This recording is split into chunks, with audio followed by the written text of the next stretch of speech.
Hello everyone, my name is Patricia from the Yoga Loft in Cabarete, and it's my pleasure today to interview Nic Zahasky. We take this opportunity here of coronavirus lockdown, being sheltered in to do some community spreading out our tentacles and getting to know more people. And it's really a pleasure to speak to Nic today. I was introduced to Nic by David from Live Beyond Global. He will be my next interview victim. But today we talk to Nic, who's a retreat chef. So hi, Nic. Hello. Thank you for having me on. Yeah. I had a conversation last week, so this is just going to be great to build upon. Build upon that, yeah. But nevertheless, tell us a little bit about yourself, Nic, your history and how you became a retreat chef. So I'm 41 and I live in the state of Minnesota. And I started out my culinary journey. I guess it was my grandmother that taught me most everything. She was the one that really got me inspired to go and take it further and get educated with this. And I went to UNLV in Las Vegas, University of Nevada, Las Vegas, for culinary arts. That would have been year 2000. And from there, I had already had some time in restaurants, white tablecloth restaurants. And after I left Las Vegas, we had been there for 5 years, came back to the Midwest and started operating as a chef of a small bed and breakfast, and then went into college, university food services. And during my time frame in the college university, my wife and I had our third child, and he was born premature. And with that premature birth came some health issues that she had, specifically celiac and SIBO, and small intestinal bacterial overgrowth. And this generally happens with women that have traumatic births. It's an autoimmune disease. And lo and behold, having to fix food differently at home fixed my health. And I grew up in a town of West Texas where football was king, and I had a lot of head traumas and didn't know that nutrition would actually help cure or heal my brain. And so in this time frame of fixing my wife's diet and my kids, it fixed my health. And I just was in the college, university food service and corporate food, and the schedules within that are absolutely insane. I mean, during the school year, you could work, especially like on graduation, homecoming, and those things, you could work 120-hour work weeks. And with having all those mental barriers of head traumas, anxiety and depression are very high, and a lot of people in the culinary field feed themselves or fix that dopamine cycle with alcohol and drugs, and I happen to be one of those guys. And whenever I started healing myself through nutrition, I was like, okay, I'm going to step out of this industry. Mm-hmm. And I did that just over 11 years ago now. Wow. And I started just dabbling in doing like nutrition training and coaching, and I was a personal trainer on the side too. And that became more full-time. And I wanted to do something different with my culinary degree. I didn't want to just be a restaurant chef or a college chef or just a prepared meals chef. I wanted to do something that was different that I could educate people on. And about 3 years ago, I went to a Bulletproof conference in California, and I met a gentleman named Steve Engel, which introduced me to another gentleman named Thaddeus Owens that owns a company called Primal Hacker. And he just to doing retreats, and we met up at a meetup at a coffee shop, and we just hit it off. And at that point, when I was at Bulletproof, I just stated this to the universe that I'm going to be a retreat chef, and this is what I'm going to do full time.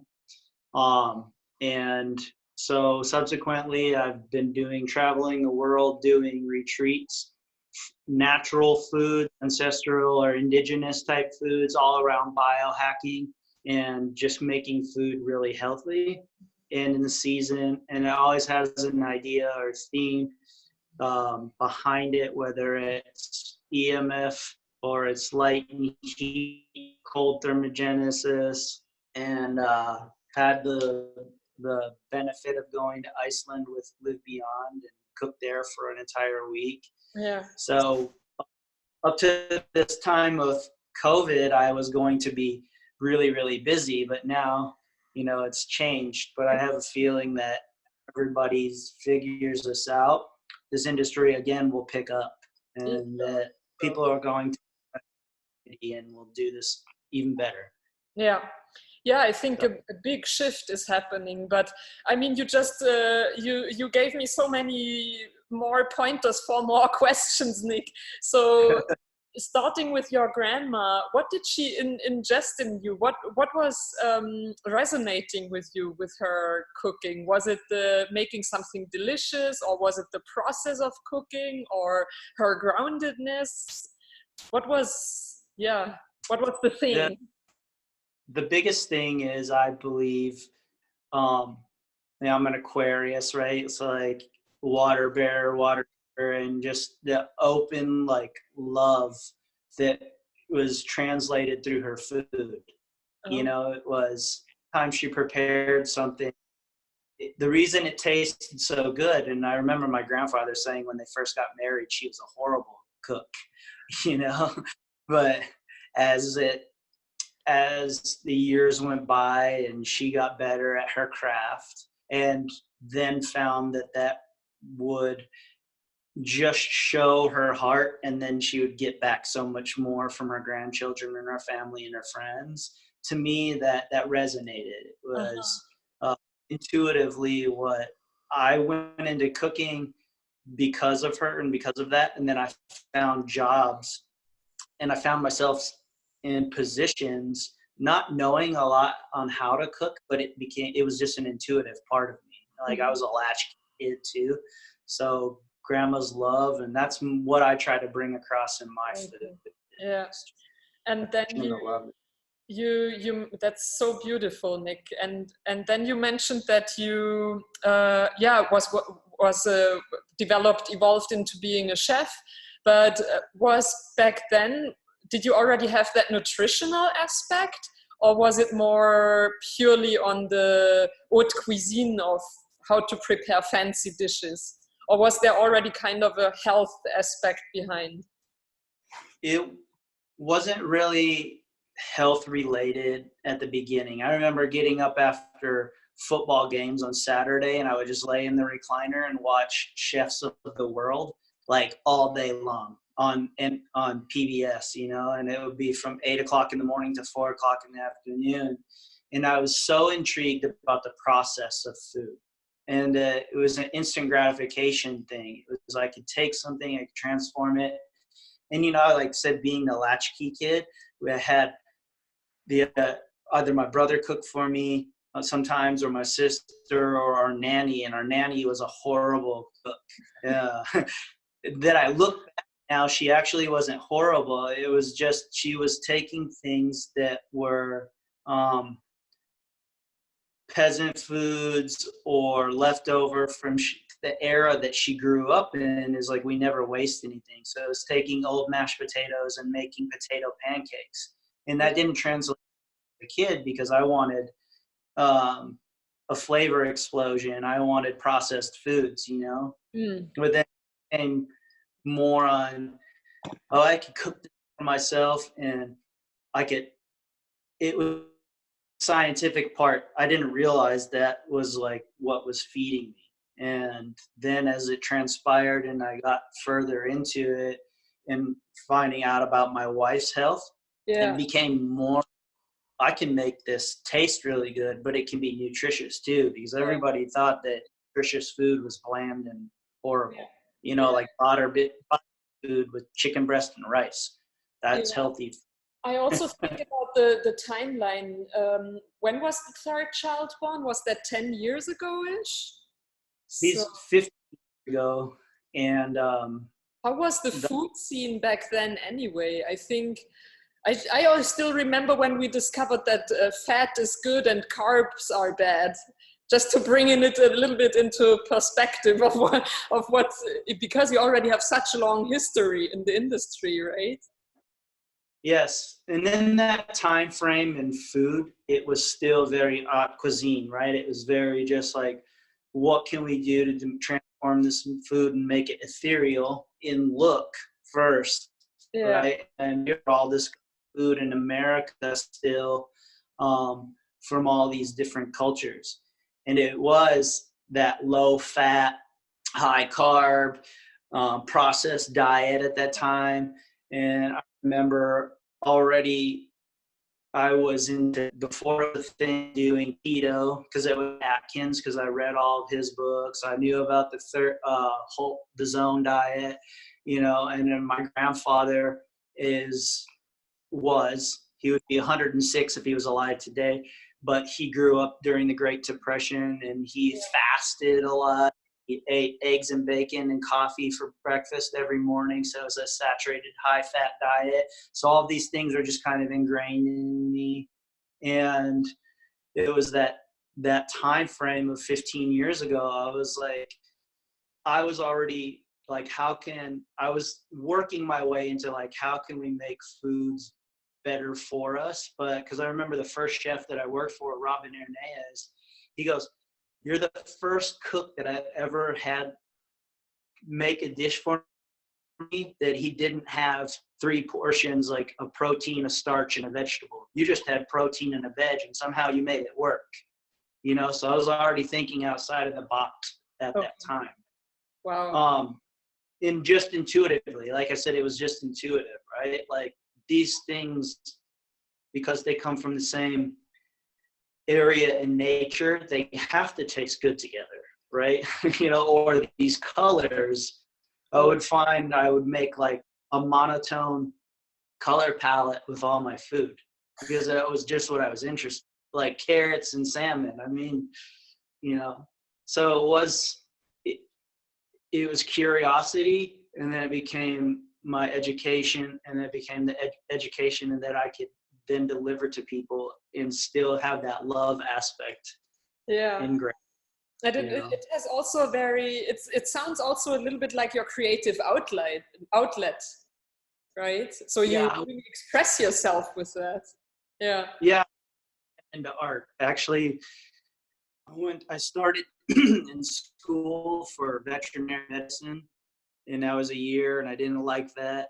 And then I went to history, and then it translated into culinary arts. And I've always, that very left brain, food has been that for me too, because it's a palette. It is all the beautiful colors, all the beautiful textures, you know. Tastes, of course, smells, beautiful. Yeah.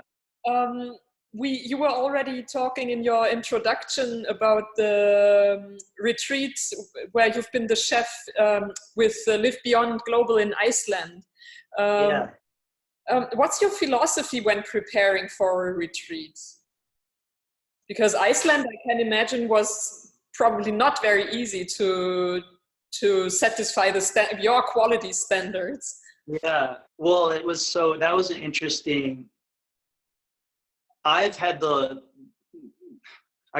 blessing of working at a college university where we had a very diverse student population. 25% of the student body was international students. And so I learned a lot from them, but I was always curious. And I've always been a curious person, and I do a lot of research and reading. And so looking at Iceland was a unique situation because I was going in blind in sense of like military, right? So I've always been very prepared, always been very like keep very good notes, do all these things. And so I grew up in a Scandinavian community. So I had that background already, and I'd written a few articles for some magazines on Scandinavian cooking. So I had that background.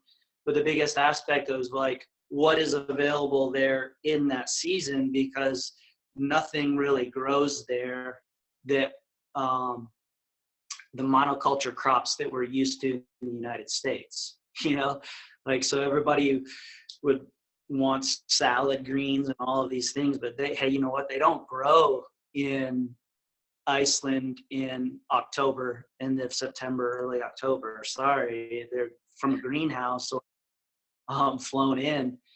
So I read and read and read for about 2 months, and then I make menus, I throw them away, I make other ones, I throw those away.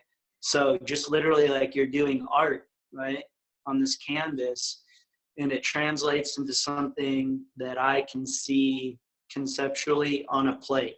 It's not necessarily like what it's going to feed you or what's there. It's literally like, I start with a picture. This is what I want it to look like.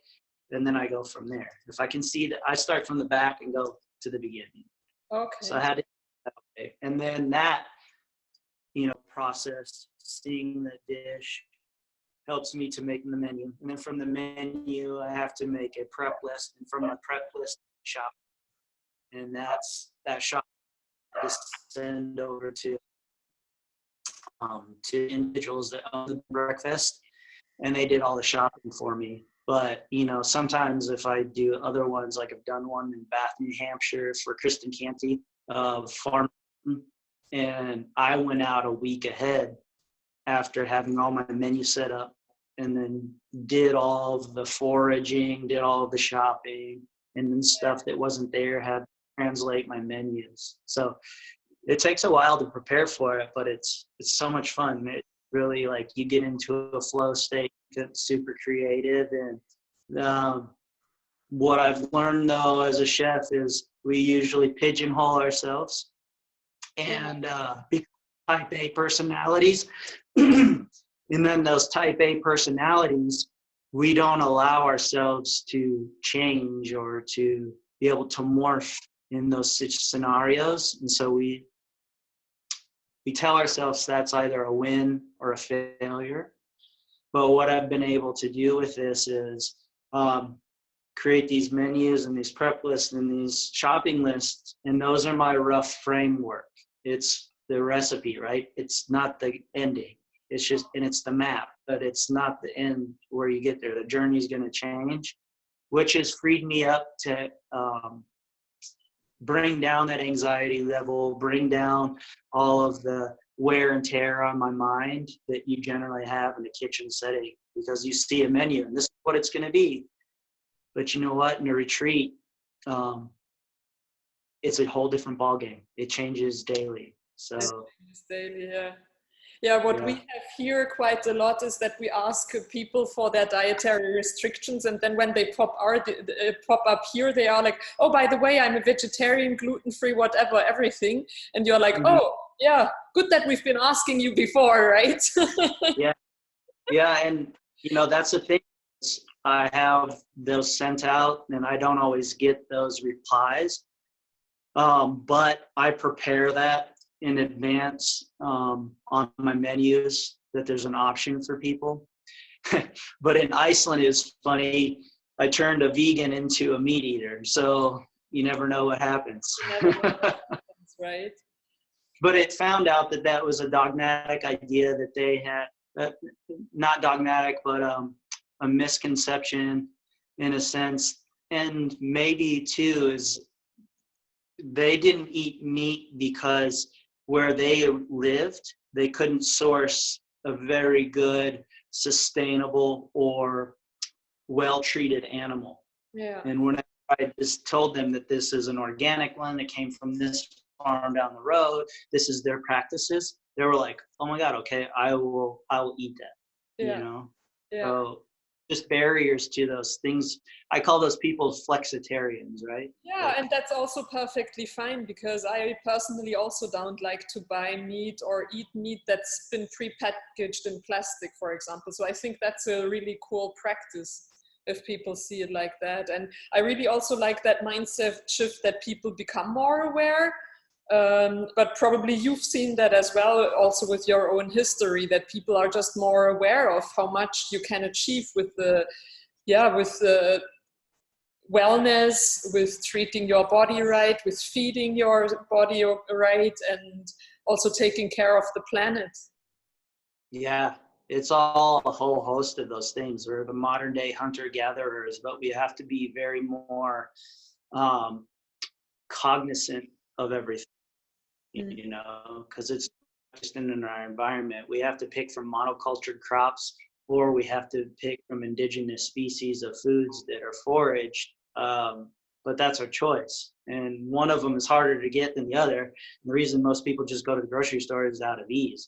But if we have to forage for our own food, that's a whole different ball game, right? And that's a whole different like spiritual level that you connect with that food on. Yeah. So you can go down this rabbit hole however you want, but the journey is going to start somewhere. Yeah, with more consciousness. Yeah. Mm-hmm. So on retreats, are you doing anything else besides cooking? We Yeah, talked about breath work in our pre-interview, right? yes. So depending on how we set up the retreat, like I didn't get to do that a lot in Iceland, but I got to take part in some breath workshops of Wim Hof on that one. But the last retreat we did with Primal Hack Fire and Ice, we worked the menu such that I was able to teach a little bit more and then do some breath work. And then I do movement classes too. But moving forward in the retreats, and this is how, you know, every retreat will be different because of the retreats that I work with. They all have their ideas.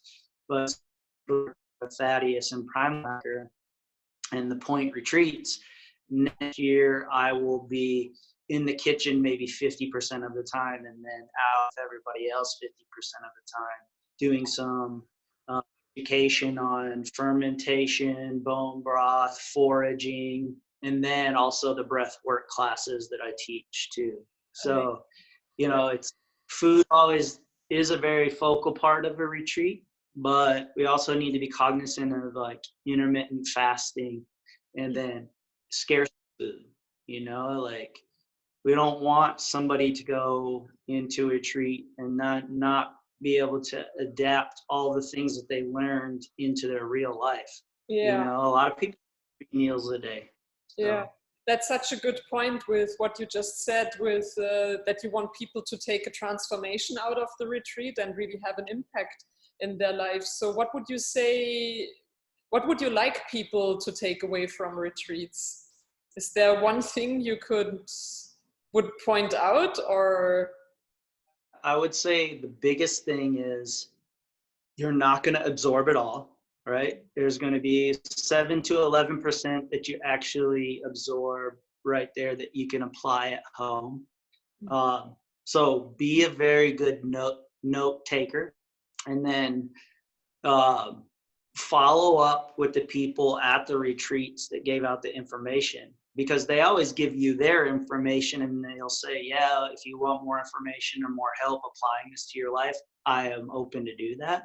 But a lot of times people don't take them up on those offers. So take up on those offers, right? So take notes, take them up on the offers, and then don't beat yourself up about like not getting everything in, you know, because the anxiety part of you will override you absorbing that knowledge, you know? Yeah, so everything, all the good things you did for yourself in the retreat are already, yeah. Yeah.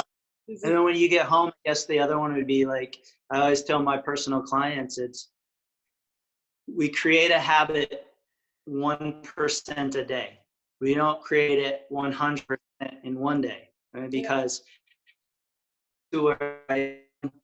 overnight and 17-year journey. And I learned about one thing. And that one thing was just cutting gluten out of our diet. And what would that do? And then I can remember the first time I cooked a whole organic meal and what that did. and then how it made me feel, and then how it made me feel physically. And so all of these things you keep just building on. That's biohacking in a sense. Yeah, already developing that consciousness of really taking the time to feel what does the food do with me. I think that's already a really a big step, a big Yeah. mindset awareness change. Mm-hmm. Yeah, that we didn't learn, or Yeah, I think because most diets, they're constructed in a way that you are counting something, right? Whether counting calories, counting macronutrients, counting types of foods that you're getting in, and it's not intuitively how these foods are making me feel. So I guess the biggest thing for people, if they want to know and understand how food makes them feel, is doing a mono diet, eating one thing and eating it for a long time, right? And then adding little things in. And they're like, well, that's boring. But you know what? Like, that's what you do as a baby, right? As a child, we introduce foods into your diet. And then we can tell how our children react with that, with their bowel movements or even their demeanor, right? Like, as adults, we don't do that. And we are like, oh, we want to change something in our life, but then we throw every dart at the dartboard all at once. You got to be able to do one dart at a time. How does this make me feel? One dart, how does that make me feel? yeah. So like, I'm kind of mono eating. Yeah, or a new diet comes out and everybody's chasing that trend. That's also a Yeah. big thing, I guess. Yeah. Yeah. So since when are you in the retreat industry? I think 3 or 4 years, or This will be moving into the 4th year. in the fourth So, year. And do you also already see any changes throughout these 4 years? Is there kind of a new trend evolving, or? Because it's such like um, it's a baby still, you know, like the cuisine part of the retreats, because and what I'm doing with it, I think because I've researched on the internet a lot to see what retreats are out there, what they're offering, and they don't really highlight the cuisine or highlight the chef at all. Yeah. They just say like, we have organic food and we have a vegan diet or vegetarian diet or this or that, right? But they don't really specify, and that's what I want to get across to people, is like the methodology and the person that's presenting this food to you in correlation to what you're learning. How do those two jive together? So I think this is like a good time for people to want to do something that I'm doing, is to create that space. And every retreat is new and different. So we are the orchestrators or the artists of that retreat. So they can always be different, right? And what message you want to get across then, you can do that. So like last year, the Fire and Ice retreat, I did it was ancestral food, but it was more carnivore based diet. It was no carbohydrates pretty much whatsoever, because it was in February in Northern Hemisphere, Minnesota. This year, I started preparing in the summer and fermenting a lot of foods indigenously, indigenous foods that I foraged and other monocropped foods. And I prepared them in advance by fermenting them or doing different cultures to them. So then when we got to this retreat, I could highlight a chef that was there. His name is Sean Sherman. If you look him up, he's the sous chef. And I wanted, because he's a James Beard award-winning chef, I wanted to highlight what he was doing and not take away from it. You know, just like give them this journey of like this. I colonialized ideas of food and what I know and what I've learned through my culture leading up to his, and how do they intertwine with one another, but why too, like we could be just as we're not going to be Native American, but we can be indigenous mindset, and we can find these foods and we can eat within these seasons, which they do, right? I'm like, so it was that experience, and that's kind of what I'm trying to bring across to people too. Yeah. So we create. Sorry. Yeah. So during the retreat, you got enough space to really, present what you're doing and give meaning and take people by the hand and make more out of it than a nice activity that belongs somehow to the retreat. No, it was really an integral part of the retreat. Yeah, because I worked in the college university food service for so long, and we do these events, and they're like, we want a catered meal, and it was always like the standard for the students is like chicken parmigiana and spaghetti. But like, how does that translate into what they're learning or what they're doing at that time, and how is that actually really feeding their minds? It's not. It's just food, right? It's just mindless food. And I wanted the food that I created to always have a mind, always to have a soul, always to have a voice. And then so people ask me questions and we create this conversation, because that's what my grandma did, right? And I was in the kitchen with her. I'm asking her, well, where did this sourdough culture come from? And oh, this was from your grandma Elfrida. This is 100-year-old culture, and I've kept it alive. Time, like that's a history of food. So when I ate that pancake, it tasted so different, and she made them one at a time. It wasn't a stack of pancakes sitting in a hot plate, right? That piece of love, that piece was education. And that's where like, that's what I want my food to do for people. Amazing. So beautiful, Nic. Thank you. Yeah, we have to move on, unfortunately. I mean, I know that both of us, we already established in our first talk we had that we could talk for hours, but are there any next moves, ideas? What are projects you'd like to work on? I know that you're big in fermenting. Yeah. So right now I'm working on a project with my brother. He's the lead designer for Bell Helicopter, but he's also their marketing. Okay. And so we're working on a project that will be educational for people. It'll be online platform, but also a way that they can get some of the foods that I create. So that's a project that we're working on. And I would really like to move into more of into my retreats, educating people on the indigenous foods that are around them in those places that they're going. Mm-hmm. Oh, and not only is that going to teach me and give me more appreciation for those individuals that are hosting those treats and where they're from, mm-hmm. But it's giving me a connection to that land and to that soul, that heartbeat that's there. So my kids and I right now, we made a map of our area, and we're going to do a lot of foraging so they can know what's here in their backyard. So those are just little projects I'm thinking, and I'm just gearing up to see what's going to happen after this COVID lockdown. There's got to be a... Yeah, I think there will happen a big shift because people are bored at home and suddenly have to become creative.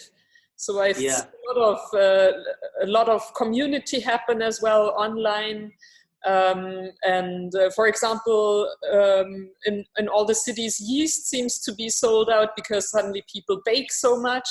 So that's all nice steps, right? So, and anyway, the industry was booming and will be booming even more. Yeah, and people, you don't have to go buy yeast, right? You can start making your own cultures with flour and water right now.